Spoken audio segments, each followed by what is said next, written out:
We remain steadfast in our commitment in delivering local news that matters, stories that inspire, enriching the lives of Filipinos in Central and Eastern Visayas, in the Philippines and across the globe. This is your GMA Regional TV, kapuso ng bawat Pilipino.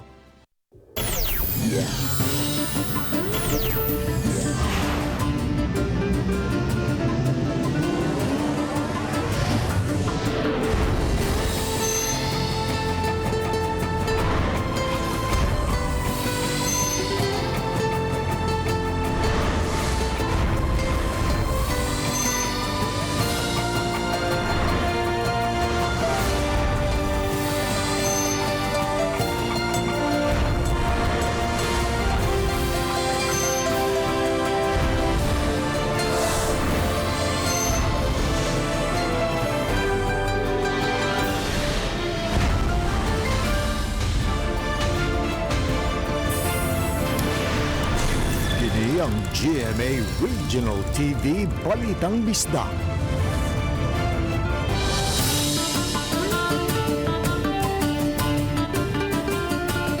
Mayong hapon, kining inyong GMA Regional TV Balitang Bisdak. Ang bugtong kasaligan, kasandigan o kanangpan sa mga Bisaya. Ako si Bobby Nalsaro. Nga maghatod sa labing dako og mga nagunang balita nga mahihungdanon sa Central ug Eastern Visayas. Ako si Alan Domingo. Ako si Cecil Kibod Castro, live sa GMA Complex sa Dakbayan sa Sugbo.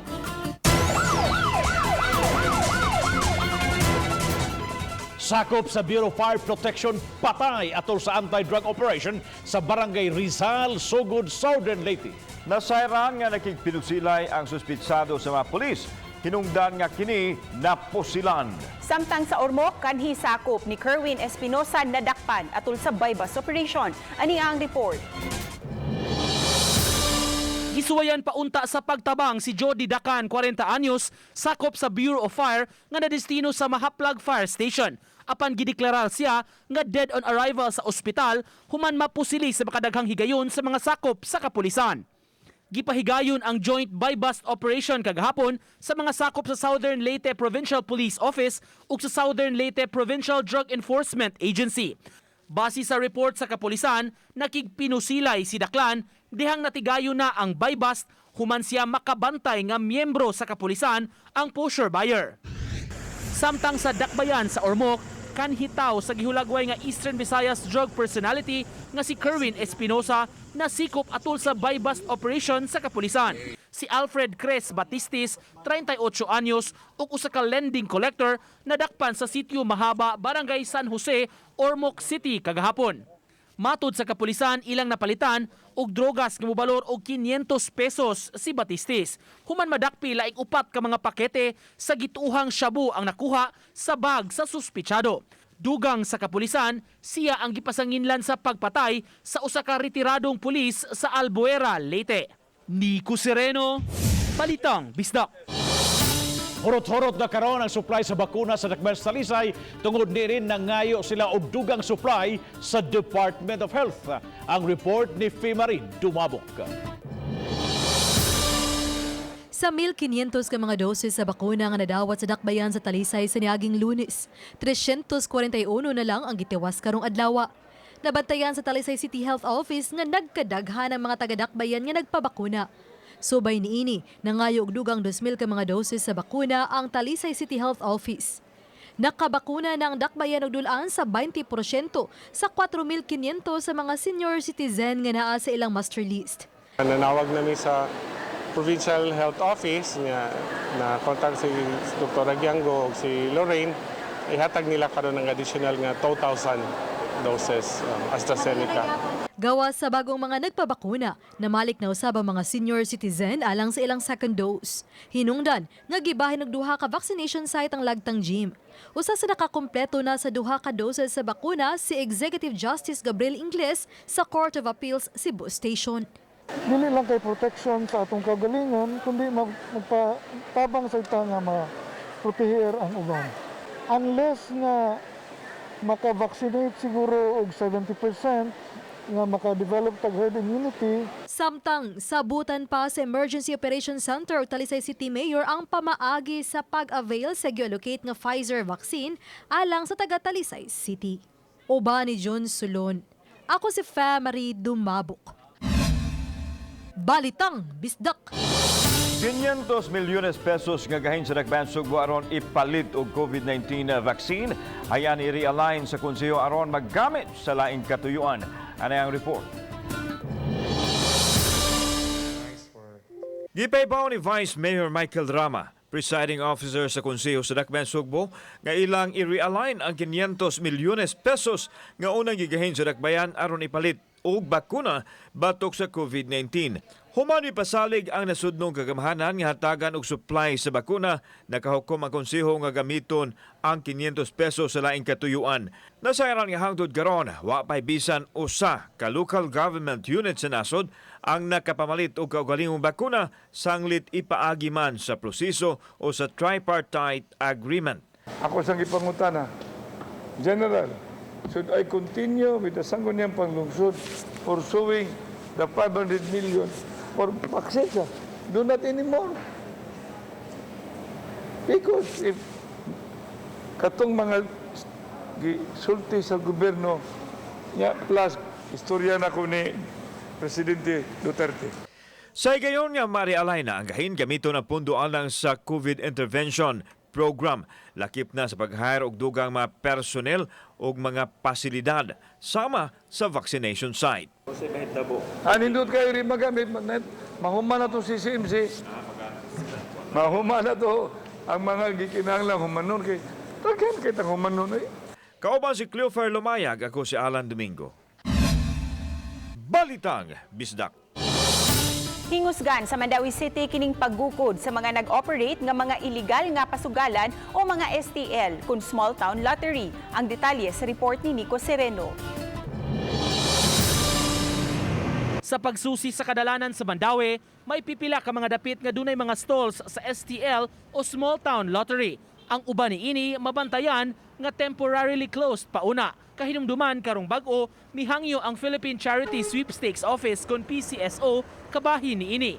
Awhag nila sa mga local government units hingusgan ang paggukod kay naalkansi ang gobyerno sa kita gikan niini. Sa Mandawi City sa ilang bahin giawhag sa syudad ang kapulisan sa pag-implementar niini. Among paningkamutan no nga mahunong gining kuan kay makita nato not just in Mandawi but even in Cebu City no ubang mga lugar nga murag pila lang ka distansya na nasa ilaing kuan nga murag agresibo ra kayo murag kanang grabe na ba. So, murag naigi sa ligan. Nakiktigom na ang taga PCSO tali sa mga LGUs ning maong lakang. Gi-forward na sab sa syudad ang STL application checklist of requirements sa mga buot mo parehistro sa pagpa-operate sa legal nga pamaagi. Tagtabang sa police, NBI, no? For kaning investigation nga ato gining kuanon. Once nanay mga makahatag nag franchise ang PCSO, then ang ato lang unsay kuan kanang legitimate atong i-tolerate. Uban ni Godfrey Relien, Nico Sereno, Balitang Bisdak. Sa silingang lalawigan sa Negros Oriental, nasikop ako sa ka-senior citizen atol sa buy-bus operations kagipahigayon sa mga sakop sa Philippine Drug Enforcement Agency kon PDEA uban sa kapulisan sa Zone 2, Barangay Luok, Dumaguete City. Nasikop si Evelyn Jimenez sa 63 anyos, lumulupyo sa Mundapit. Nasakmit gikan siyang posisyon ang tunga sa kilo nga gidudahang shabu nga gibanabanang mo balor og 3 milyones ka pesos. Sa gawas sa gidudahang shabu, nasakmit usab sa PDEA ang buy-bus money gikan sa suspitsado. Wa na muluwat og pamahayag ang dinakpan, kasong karapasan sa Comprehensive Dangerous Drugs Act ang ipasaka batok sa dinakpan.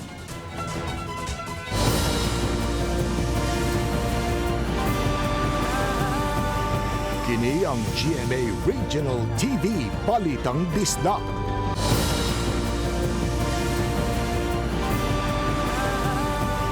Kini ang GMA Regional TV Balitang Bisdak. Bisan pa man kung may Pfizer allocation ang dakbayan sa Lapu-Lapu, City Health Office way nabatyagan o nakitang pagdagsa sa mga tao nga mipiling magpabakuna og Pfizer. Siluan Mirondina adunay live report. May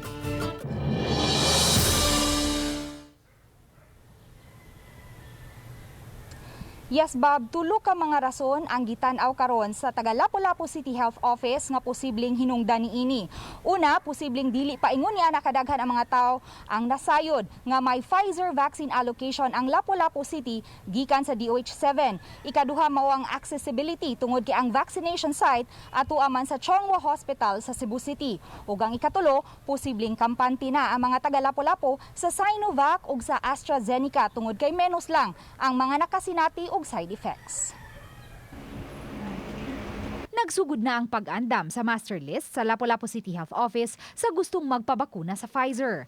Sa pagkakaron, kapina sa usa ka gatos ang nalista ug endorse nila kini ngadto sa DOH7 nga moy muhatag sa go signal kung kanus ana makasugod og pagpamakuna gamit ang Pfizer vaccine. Mutanyag og libreng transportasyon ang dakbayan padung sa vaccination site sa Cebu City ug pabalik. Pagbakuna, murag usagid ka batch gyud ba? Dili mo mag ulhos-ulhos. Pwede ra pod ang katunay mga sakyanan, pwede ra sila mo diri sa Chongwa pero mausag gyud og bakuna kanang usa ka tagaan magumig time nga for one day murag 2 hours ialot sa kanaging Lapu-Lapu City. Gikatakdang modawat sa ikaduhang dose sa Sinovac vaccine ang 80 anyos nga si Neni Noval ug Mang Adlawa. Dili niya gusto ang Sinovac apan wa siya'y pagmahay. Wa usay gipiling brand sa bakuna ang 84 anyos nga si Matilde Polvera. I have no other comments. Whatever I have received, it's okay for me. And so far, how was it, ma'am? How do you feel? I feel as if nothing happened. It's my decision. I don't want to submit to any vaccine, whatever brand. Nagpadayon karon ang pagpamakuna sa Lapu-Lapu City Health Office sa mga health frontliners, senior citizens ug mga tawo nga may mga balatian kon with comorbidities. Sa Lapu-Lapu City, aduna nay 1,417 ka mga health frontline workers nga nakakumpleto na sa duha ka dose sa Sinovac vaccine. Samtang inay karong simanaha, iuswag ngadto sa Hunyo 1 ang pagpamakuna sa ikaduhang dose sa mga medical frontliners nga nahatagan og first dose sa Sinovac. Among gi-extend namo ni follow me sa guidelines nga kanang sa 10th week. Why is that? Kay mo man kuno yung study nila, mas maayo kuno ang result kuno kung adto nimo ihatag sa 10th week. May 1,651 na ka mga tao ang nakadawat sa first dose sa AstraZeneca vaccines sa dakbayan sa Lapu-Lapu. Bob, subling gitataw sa taga City Health Office sa Lapu-Lapu nga dili sila modawat og mga walk-in. Gikinahanglan gyud nga magpa-pre-register ug motawag sila sa City Health Office. Bob? Daghang salamat Luan Mirondina sa imong live report. Sa Dumaguete City, Negros Oriental, gusto nang mo-resign ang pipila ka mga hospital staff sa Negros Oriental tungod sa nagsugwak nga mga pasyente nga gitakbuyan sa COVID-19.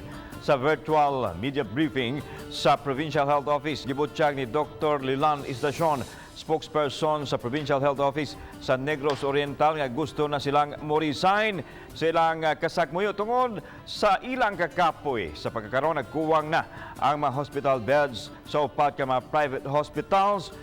Puno na usab sa mga pasyente sa COVID-19 ang Negros Oriental Provincial Hospital. Giangko ni istasyon nga naghuwat pa ang Provincial Interagency Task Force nga magtigom aron kapangitaan ug kasulbanan ang kakuwangan karon sa mga hospital beds ug ang pagsaka sa gidaghanon sa mga pasyente nga gi-COVID. But we will have an emergency meeting with the Provincial IITF in order to address, because there are many issues to be addressed. Ikatulong simana karon sukad malusad ang amnesty program sa mga nanga-impound nga mga sakyanan sa Mandawi. Apan minus pa kaayo ang na-claim sa tag-iya. Sa Hunyo 3 ang deadline niini. Kay kundili hayan masubasta ang mga sakyanan. Ang report ni Nico Sereno.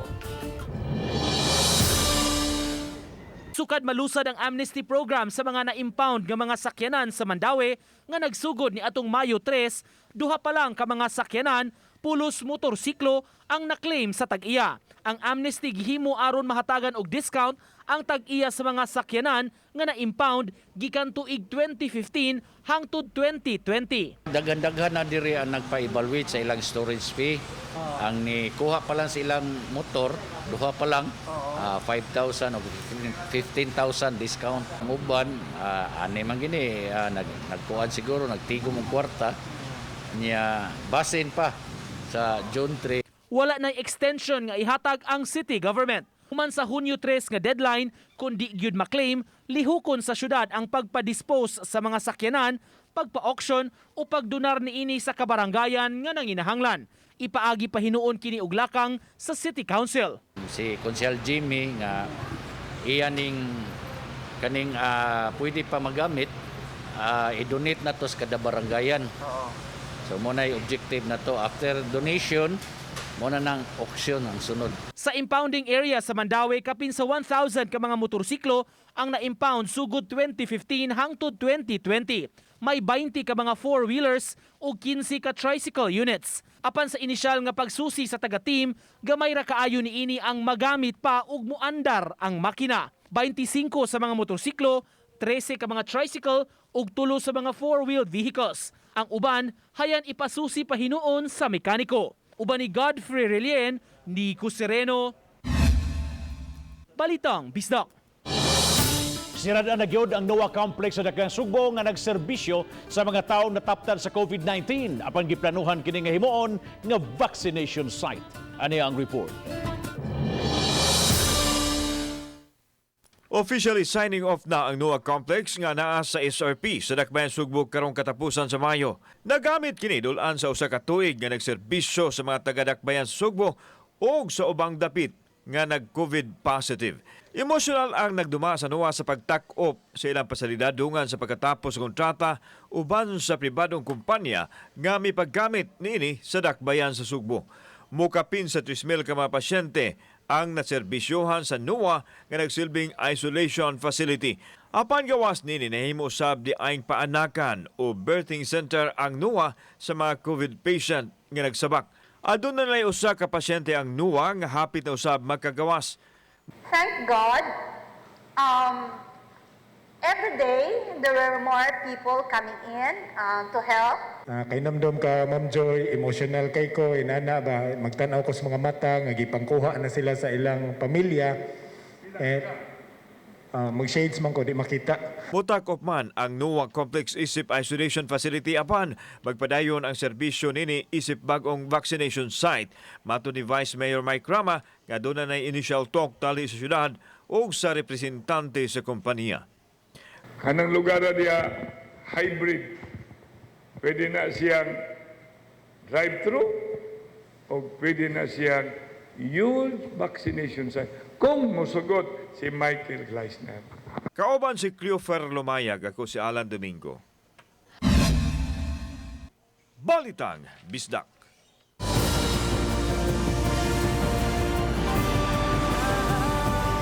Kini ang GMA Regional TV Balitang Bisdak.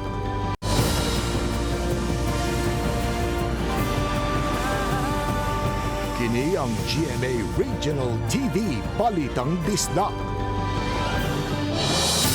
Anak dahil sa traffic enforcer sa Dakbayan Sugbo, ang traffic violator nga nahuli kam nga misukol sa traffic enforcer sa Dakbayan sa Talisay. Ang report ni Fimarin Dumabok.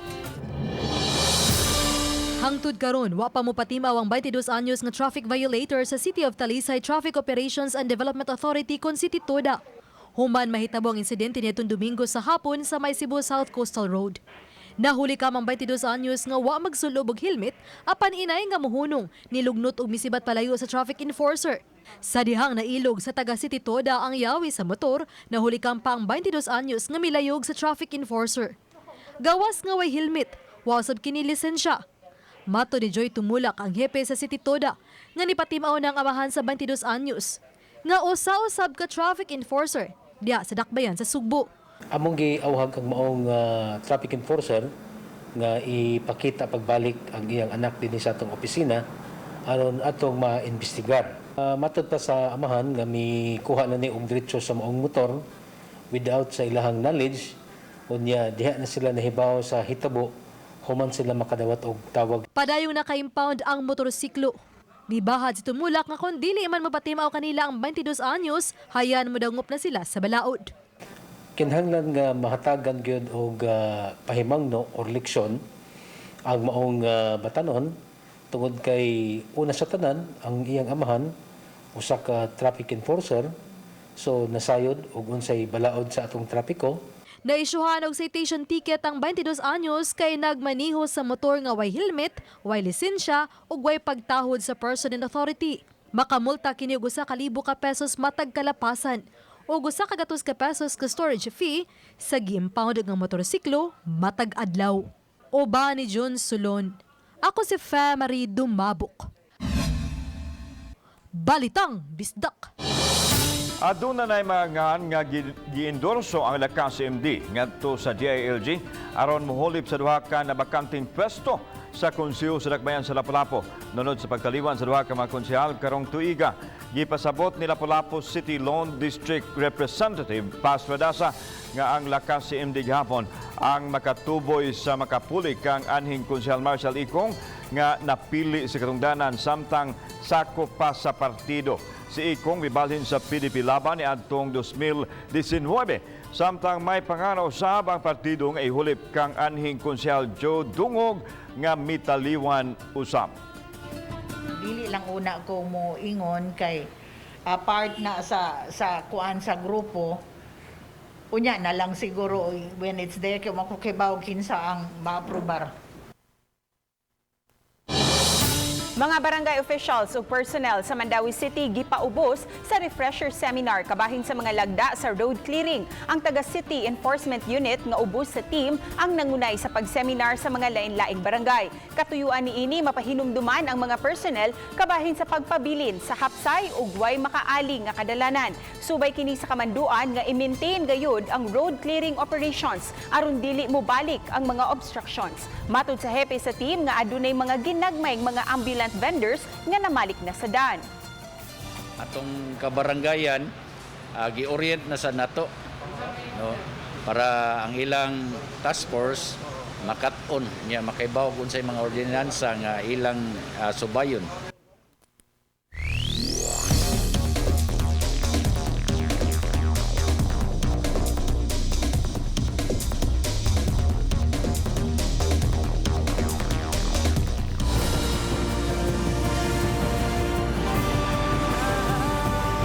Kini ang GMA Regional TV Balitang Bisdak.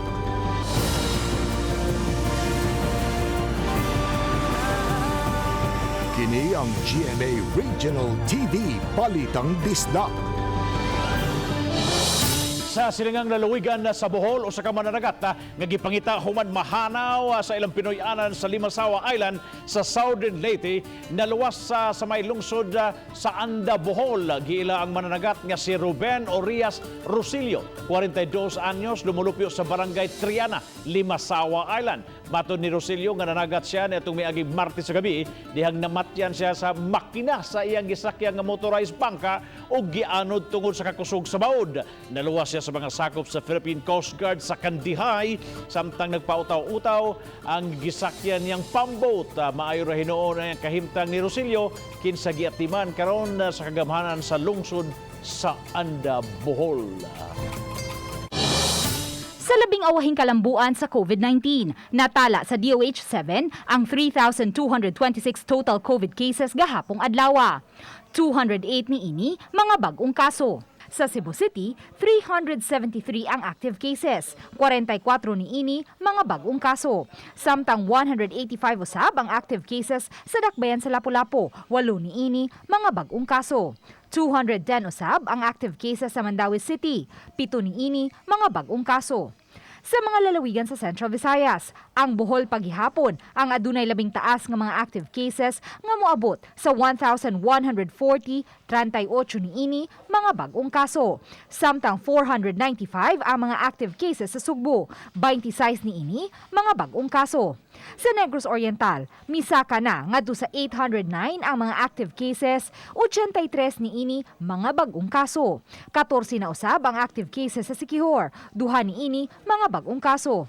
Sa Eastern Visayas, miabot usab sa 655 ang active cases, 115 niini mga bagong kaso. Karong adlawa, miabot na sa 1,093,602 ang total recovery sa COVID-19 sa nasod. 51,912 usab ang mga active cases, samtang 6,100 ang natalang mga bagong kaso. Samtang miabot na sa 164,917,999 ang mga kaso sa COVID-19 sa tibuok kalibutan. Miabot na usab sa 3,418,023 ang mga nakalas. Luan Merondina, Balitang Bisdak. Nabakunahan ang 20 sa 130 ka mga traffic enforcers sa City of Talisay Traffic Operations Development Authority. May hangyo si Joy Tumolak, ang hepe sa City tuda sa dakbayan sa Talisay, nga tugda ng mabakunahan ang mga traffic enforcer kay kanunay man silang makigatubang sa bisan o ni bisan kinsa. Uban usab kanila mga person with comorbidities. Una nang nagpabakuna si Tumolak sa miaging buwan o sa miaging buwan na kumpleto na niya ang ikaduhang dose sa AstraZeneca vaccine. Mga libreng crayons ug modules alang sa mga daycare centers sa Dakbayan sa Lapu-Lapu gi-turn over ni Lapu-Lapu City Loan District Congresswoman Paz Radaza ngadto sa mga kapitan. 250 rims sa mga bond paper ug 6,000 ka mga boxes sa crayons, lakip na ang usa ka risograph machine ang gihatag sa kongresista sa Dakbayan sa Lapu-Lapu. May kapin sa usa ka gatos ka mga daycare centers diin may 6,000 ka mga tinun-an. Later on, most probably, naras mga barangay captains o ang ilang daycare teachers mo ilang pakuhaon dire kay sila may nasayod o unsa. Mga bago gagmay patigayon sa Dakbayan sa Talisay at tabangan sa mga dagkong negosyante sa syudad. Kini nakabot kag sabutan tali ni Talisay sa Talisay City Government o sa Talisay City Chamber of Commerce atol sa ilang panagtagbo. O sa gihimo sa Dakbayan mao ang pagpangunay ni Mayor Samsam Gulyas pagbukas sa bagong patigayon. Sagad kanila mga pagkaon na gani uban ni ang mutuyo gyud paghatod sa mga pagkaon o produkto ngadto sa buhatan sa mayor. Ana usab ang uban nga mga bag. As far as the Talisay City Chamber of Commerce is concerned, hangyo ko nila apila gyud ato mga small businesses kay kamura magtinabangay. Pwede ta mag-business coordination diri kung unsay mga kailangan ninyo mga raw materials, kamo na lang magpinalitay diri sa Talisay City Chamber of Commerce.